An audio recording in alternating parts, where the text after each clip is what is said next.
Hi, I'm Cole Gertis, and this video is about Build a hearth cover for your fireplace. how I made a fireplace hearth cover.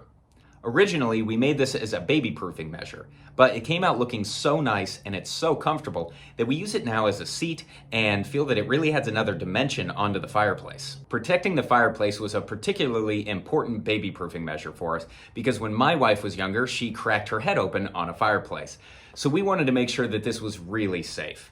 To start out with, we tried that edging and protective guard that you can get at the store, but a couple of problems with it. It didn't stick to the brick.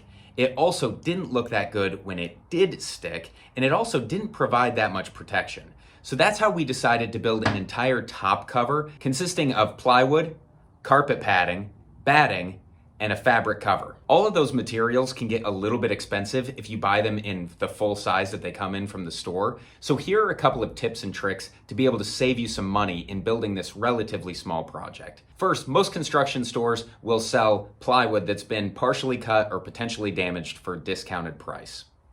Next, for the carpet padding, this can get pretty expensive if you buy it from a Home Depot or a Lowe's or something like that. But if you go to a carpet installer, they often have remnants of leftover carpet padding that they'll sell for you incredibly cheap.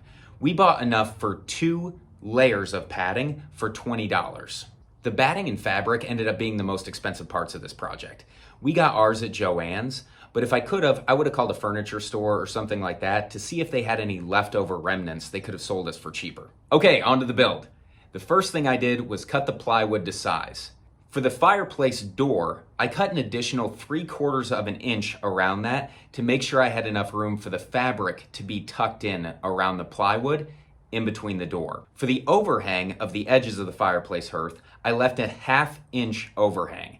That way, if a little one were to fall into it, they would hit the padding and the top cover as opposed to the fireplace hearth itself. I then sanded all the edges and cut a little bit off of the corners so that it didn't end in a sharp point. Once the plywood was cut, I laid the carpet pad on top of it and cut the shape out with an X-Acto knife.